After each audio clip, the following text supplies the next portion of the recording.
welcome back to another episode of the Soma Sports Broadcast. I'm here with Brandon, Philip, Jaden, and of course, I'm Benny. So, let's get started off recapping the Soma's Tusker football win over Harrison, and what a game it was.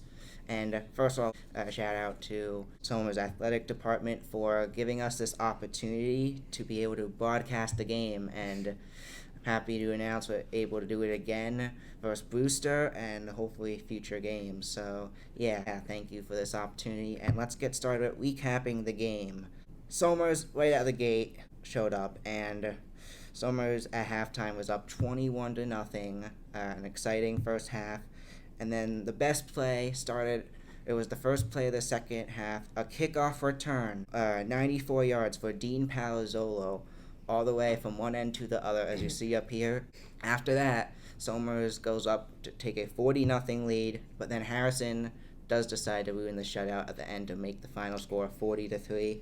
But a big win for Somers against a team that in the past has been a big opponent for us. Alright, so I'm going to go a little more in depth into that Somers vs. Harrison game. So, first of all, Somers wins the coin flip and defers, as usual, and gives the Huskies a start at the 8-yard line after the kickoff. And now Harrison eventually gets to the fourth down, punts to Somers, and then Somers works up closer and closer to end. Somers at the 10-yard line with number 25 with a rush. He found an opening in the defense and scored Somers' touchdown 4 minutes, 29 seconds into the game. And then, as usual, Gavin Kelly kicked the valid extra point. Right after getting possession back from the punt, on their first down, an incredible 65-yard run by number 30, Dean Palazzolo, on Somers, right to the end zone. Gavin Kelly scored the extra point.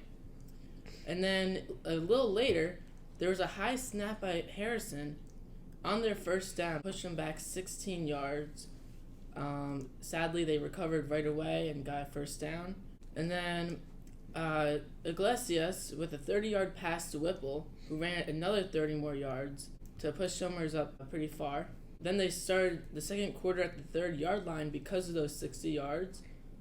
Mason Kelly scores a third touchdown for Somers with a valid extra point. Then Miguel Iglesias with a crazy interception at the end zone, and then he ran another 20 yards. And then there's a deep throw that was intercepted by Harrison, number 9, with 2 seconds of the first half. Not great, but luckily it was 2 seconds.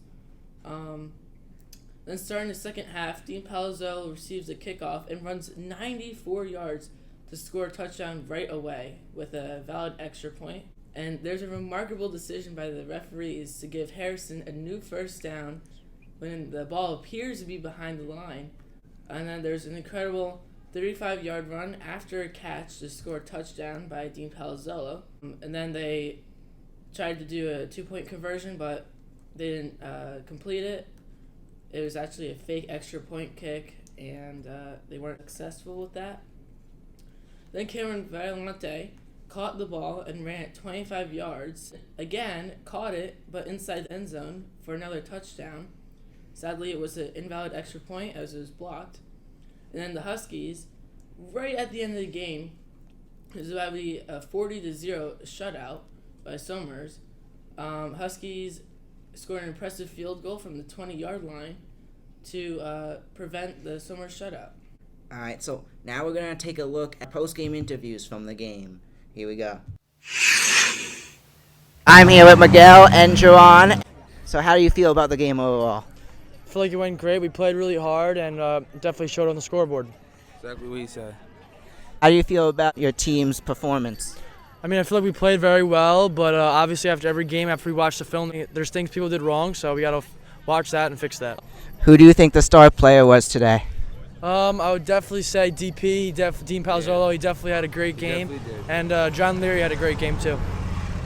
Nah, Dean. What was the most challenging thing against Harrison today? I would say they were pretty big up front. They had some big guys, so that was probably the most challenging thing. Blocking 60 was a huge problem, but we got it. We did. All right, well, thank you for interviewing with us today, and good luck going into the next game. Thank you. Thank you for having us. All right, so I'm here with Coach Laca, and so how do you feel about this game overall? I'm happy the way it went. I think that we played really well. Harrison's always a good football team. They have a good program, so we definitely put it together today and played very well, so I was happy with it. How do you feel about the team's performance? Again, I think we executed. There's always mistakes that we have to look at and get corrected, so that's always good. And I think that we played very well. We got a lot of guys in there rotating, and we got some room for improvement, which is good. And finally, what is one thing from the win this week that you could use to improve next week? I think, as usual, we always watch the film, so we'll be able to see any mistakes that we made and continue to get better every week. I think that's the important thing, is that every week we keep getting better. All right, folks, so next week, Somers has an away game in varsity football, and they are taking on Lakeland. So I want to hear everyone's predictions. I'm going to start off. I see Somers winning it 48-0, and this is the first time Somers has played Lakeland since 2021, and it should be a good one. Lakeland, as far as I know, isn't the best team. You think they'll get that shutout against Lakeland? I think so. All right. Well, I have Somers taking this game 38-6. I have Lakeland scoring 1 touchdown and missing the extra point. I have Somers winning, say 35-17. I thought Lakeland, when I went to a game last year, they looked pretty good, but they're facing Somers, one of the best teams right now. So I don't think they're going to really win, and Somers is going to come on top. And I'm predicting 35-7. Yeah, I mean, especially without having played Lakeland in a long time, I'm really not sure exactly what's going to happen, but I think Somers is still going to win based off their previous performance. All right. Next, we have some updated MLB playoff rankings. Where we are. This is all, of course, before the games on October 18th. As you were probably seeing this a few days later. So the Guardians took Game 3 against the Yankees, 7-5. The series is tied. Is not tied. It's 2-1 Yankees. We had back-to-back home runs from Judge and Stanton, but to tie the game and then take the lead. But that was not enough, as the Guardians tied the game in the 9th inning, bringing it to extra innings, and the Guardians hitting a home run to win the game in extra innings. Also, last night, October 17th, Dodgers took Game 4 against the Mets, 10-2. The series is led by the Dodgers 3-1. It's not looking great for the Mets right now. They're facing elimination. And all the games in this series, the scores have been highly different. The winning team is scoring a lot more runs than the losing team. Tune into our next episode, and by then we will know who's in the World Series, so tune in for our World Series predictions. Benny, let's hear your fastest 3 minutes of Week 6. Let's get started off with Thursday Night Football, Seahawks-Niners. It was pretty much dominated by the 49ers all night. Seahawks made it close at the end, but it was the 49ers who got it done. Niners are 3-3. The Seahawks fall to 3-3, dropping 3 in a row. Lions taking on the Cowboys, a rematch of last year's game where the Cowboys had a controversial win. However, the Lions made up for that today as the Lions stomped all over the Cowboys on Jerry Jones' birthday. And the Lions, he has a beautiful pass to Sam Laporta, and the Lions get a great big win, 47-9. Lions are 4-1. Commanders taking on the Ravens, the most anticipated matchup going into this week. Jaden Daniels, the Commanders 4-1. Ravens have won 3 in a row. Both teams looking to continue the streak. But it was the Ravens getting it done. Both teams are now 4-2. Cardinals taking on the Packers. But all day, it was Jordan Love to Romeo Doubs. Packers dominate, winning 34-13. Bears-Jaguars in London, and Jaguars playing their first London game out of 2 this season, but it was the Bears. Cole Kmet, Keenan Allen, Caleb Williams with a great game. Bears are 4-2 as they win 35-16. Saints taking on the Buccaneers in Spencer Rattler's first start. putting up 27 points in the second quarter. However, the other 3 quarters, it was the Buccaneers dominating as they win 51-27. The Saints drop 4-0. The other 2 NFC South teams, Panthers versus Falcons, but it was the Falcons who marched all over the Panthers all day as they win 38-20. Great game for Kirk Cousins. Texans versus Patriots in Drake May's first start. He looked great. 3 passing touchdowns, but 3 interceptions. However, it was Joe Mixon, C.J. Stroud, and the Houston Texans who dominate against the Patriots. Texans are 5-1. The Raiders taking on the Steelers, but it was the Steelers who have dropped 2 in a row, looking for their 4th win of the season, dominating against the Raiders.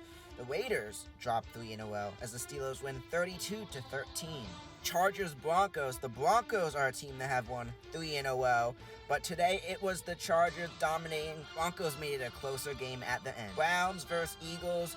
A day dominated most of the time by the Eagles. Eagles win 20-16. Division rivals take on each other in the AFC South. Titans, Colts. Colts without Anthony Richardson. Joe Flacco gets their 3rd win this season. Sunday Night Football, Bengals Giants, but it was the Bengals and Joe Burrow dominating all night. Here's a great one by him. Bengals win 17-7 in a thriller. Jets take on the Bills, Monday Night Football. 1 play before half. Rodgers has done Hail Marys before. Here he goes. Rodgers up deep. He's going to go to Allen Lazard, catches it. What a play by Rodgers. However, it's the Bills that do show up, and the Bills will take this one 23-20. So that is our fastest 3 minutes for this week. Hey folks, so there's also been a lot of news in the NFL lately, and there's a lot of news, but the biggest news, in my opinion, is Davante Adams was officially traded from the Raiders to the Jets. Jaden and Philip both got it right, and Oh, yeah. So now another weapon for Aaron Rodgers. I don't know how much it's gonna do though for that offense because they've been struggling and already have a lot of great weapons, but we'll see. But the other team that I thought he should go to did get a receiver. Amari Cooper was traded to the Bills, and now Josh Allen has a number 1 receiver. Tom Brady is now an official NFL owner of the Las Vegas Raiders. And finally, the Texans trade Cam Akers back to the Vikings, the team that he was on last year. So now we're doing our NFL Week 8 predictions. So I have the Bengals in a Bengals-Eagles game. I think the Bengals are going to win 35-31. The Eagles' offense has been looking mediocre, except out maybe Saquon Barkley.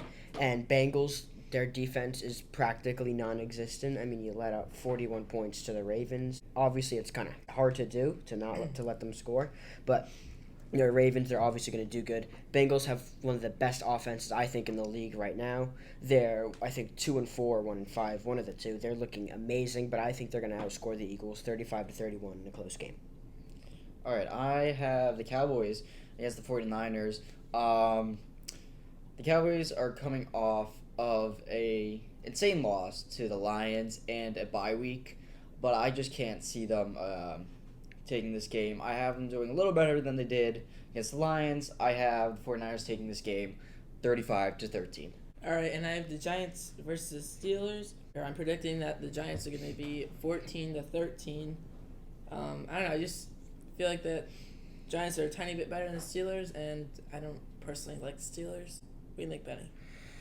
All right, so I'm predicting 3 games here because why not? First one, I think it's going to be the game of the week. We got Joe Burrow taking on Jalen Hurts, Eagles, Bengals. And a few years ago, these 2 QBs were like the best QBs in the league, up there with Mahomes. But now they're still pretty good, but not as good as they have been. But I think they're going to show up against each other. This matchup is one that I still circled at the beginning of the season. 2 great offenses and okay defenses, but I think it's going to be a lot of offense, and I see the game going into overtime, tied at 35 with Joe Burrow and the Cincinnati Bengals scoring the winning touchdown to win 41-35 in overtime. The next matchup I have is the battle of rookie QBs. Caleb Williams taking on Jaden Daniels, Commanders versus Bears, 2 teams that have done amazing, and I think this is a game where it really could go either way, but I think the Bears are going to get it. These offenses have been great. I think we're going to see more offense, but I see the Bears getting it done 33-28 in a close game. And finally, I have an upset pick of the week for week number 8. The Patriots taking on the Jets. And I see Drake May getting it. I think this will be his first career win. As time expires, I think the Patriots down by 7, 14-21. Drake May will throw in the touchdown. They'll go for 2 and win it to win 22-21. All right, so in NASCAR, it's been pretty exciting. At the Charlotte Oval, the final race of the round of 12, Kyle Larson gets his 6th win of the season and advances into the round of 8.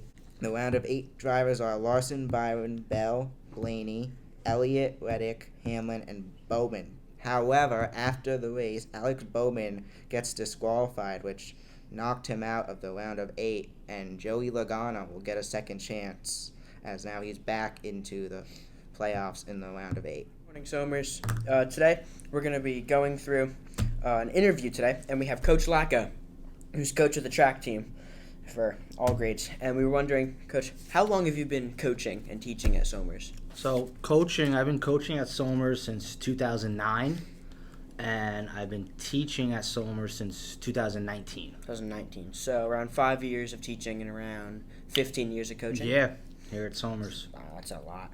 How do you think it's been so far? It's been fantastic. I started with the middle school program in 2009.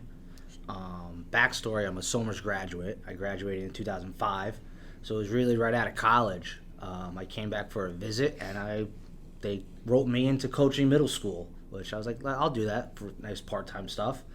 And then I've always been a runner. It kind of runs in my family, and I kind of fell in love with coaching. So I've just been doing it ever since. So running at Somers kind of led you to coaching? Yes. This program, the Somers Cross Country track program, kind of formed me into the person, coach, athlete of like who I am today.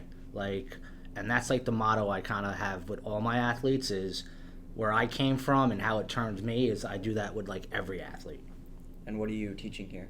I'm a TA right now, so I'm like in and out of all classrooms. The goal is to go back to school and become a special ed teacher. I have a degree in communications and like media arts and like some journalism. So that's I was in marketing and now I kind of fell in love with like teaching. Did you go to college? Would you go to college for then? I went to SUNY Sullivan, which is up in the Catskills, and I did communications with like TV, like radio, sports media, journalism. Oh, it's perfect. Yeah, kind of like what we're doing right now. Did you go to college for track? Yes. I ran cross country for SUNY Sullivan for 2 years. I made the national championships in the college I was at. They have junior college. It's called like JUCO.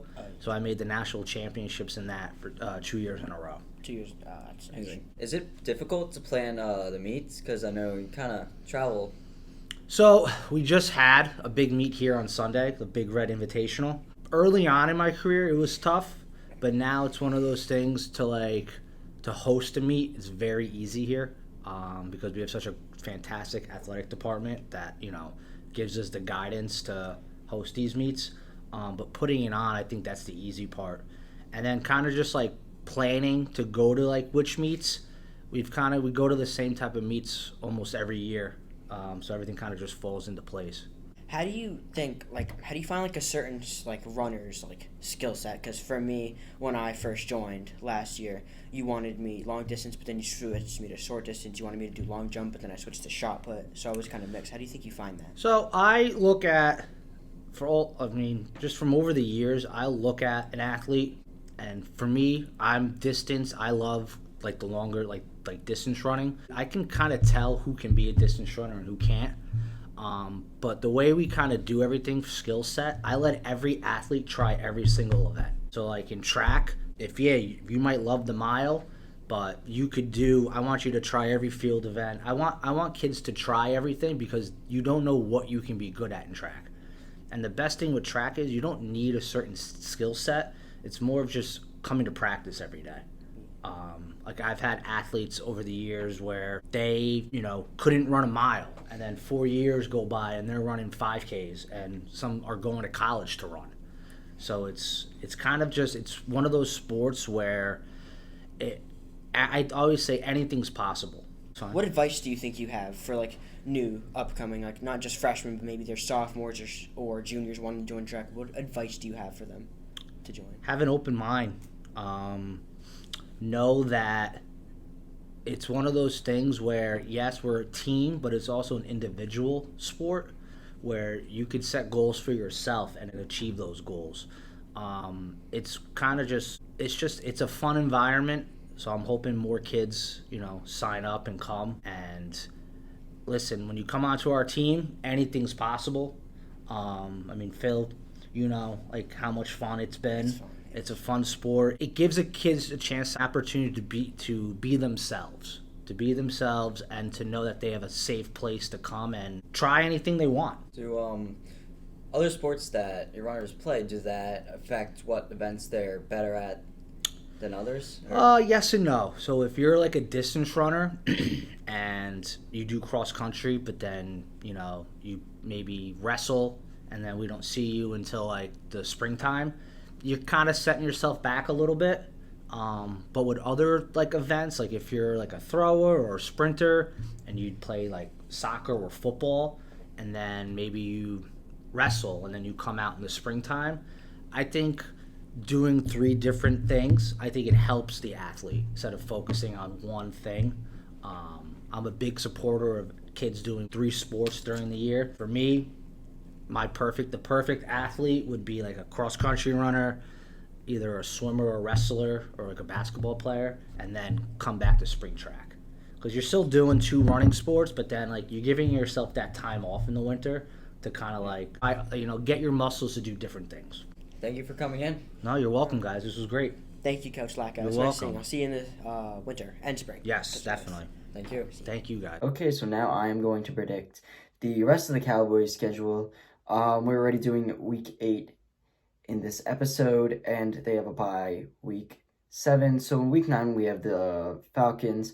I have the Cowboys taking this game 35-28. Week 10, I have the Cowboys losing to the Eagles 38-21. Week 11, we're playing the Texans. I have that game going 45-38 in favor of the Cowboys. Week 12, Commanders. I have the Cowboys taking this game 28-21. Week 13, the Cowboys playing the Giants. Went very well for the Cowboys last year, but I have it being closer this time, 31-28 Cowboys.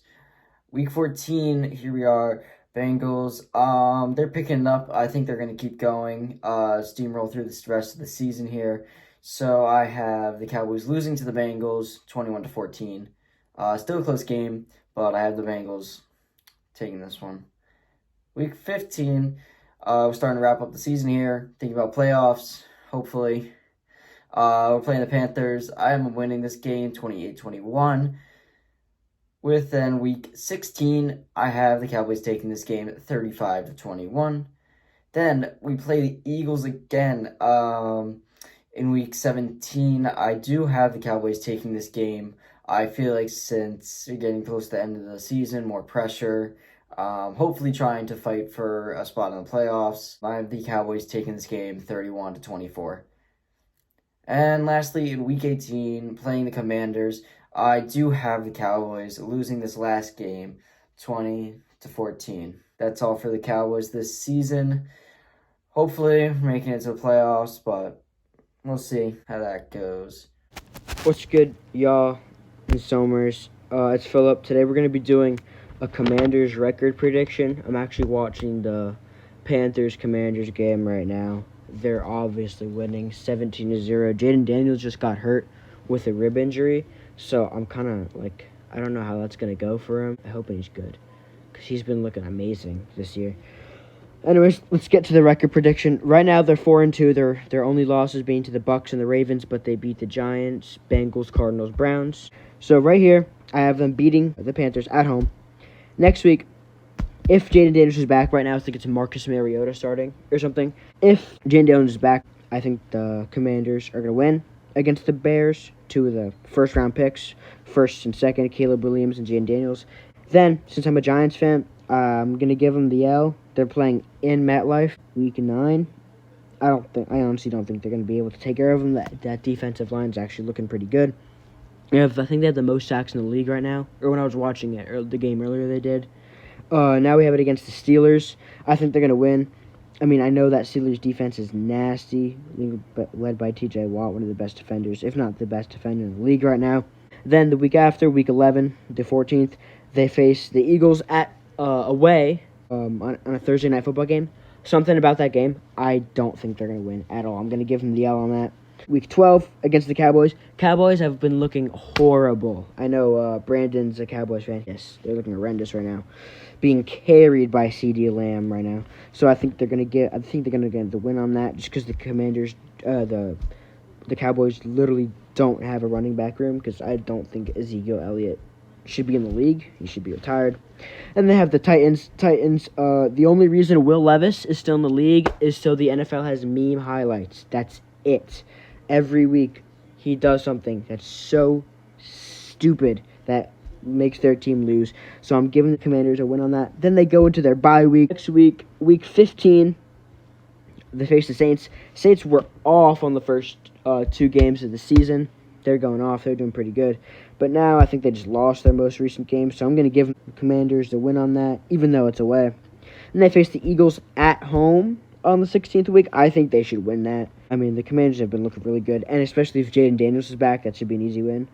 Now, against the Falcons, Kirk Cousins, he looked pretty good in a couple of games. He's just, on and off, kind of. I think he does good one week, then he does, kind of bad the next week. But I think with all those weapons, was Drake London, Bijan, Kyle Pitts, even with all those weapons, I don't think they're going to get it done. So I have the Commanders running away with this, getting an easy win.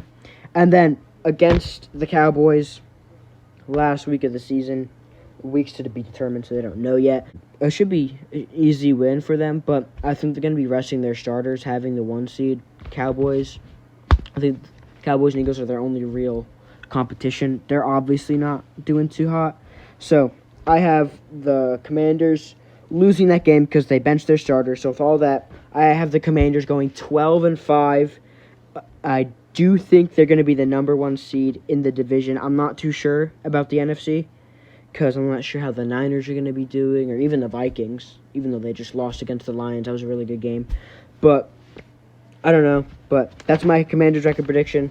And thank you, and let me know what you guys think. All right, folks, so now I'm going to predict starting with the round of 8, the rest of the NASCAR playoffs. So let's get started. Las Vegas, I think it's going to be a non-playoff driver who takes this one. And I think it's going to be Chris Buescher who gets his 2nd win of the year at Las Vegas. Next up, we have Miami. I think Kyle Larson at Miami will get his 7th win of the year. And then for Martinsville, the final race of the year, I see a battle between Blaney and Christopher Bell. And I think at that point, they will both be in the championship four. But it will be a battle between the two of them.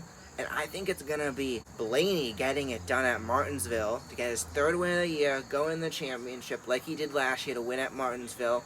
So it's going to be Blaney, Larson, Bell, and Byron. This is for the 2nd year in a row. It will probably be the first time in NASCAR history that happens. But those are just the 4 drivers I believe are the best in NASCAR currently.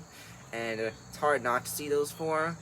So I think it will be those 4 again. And I think it will come down to a battle between Kyle Larson, Ryan Blaney, and Christopher Bell. And I think it's actually going to come down to Bell and Larson in the final laps, where Larson will get his 8th win of the year. And Kyle Larson is going to be a 2-time NASCAR Cup Series champion. So before we go today, me and Philip are going to share our early 2025 NBA championship predictions as the NBA is starting this coming week. I think the Knicks are going to take it. I don't really follow basketball too much. I'm more of a football and track kind of guy. But the Knicks, I know injury took a lot out of them last year. But I think fully healthy, I know they got a new addition from the Brooklyn Nets. I think they're still going to be a very, very good team. And when fully healthy, I think they could win it all. All right, so last year it was my Boston Celtics that took it all. And I see them going back-to-back. They have the best team in the league, currently the best lineup. They did re-sign all their players, so they have their whole team back. I think they should do even better this season, as hopefully injuries don't affect them again, but still they're able to get 64 wins and a championship. I think the Celtics are going to go back-to-back over the Timberwolves, another good team. All right, folks, so thank you so much for watching, and we'll see you next week. Bye. See ya. Bye.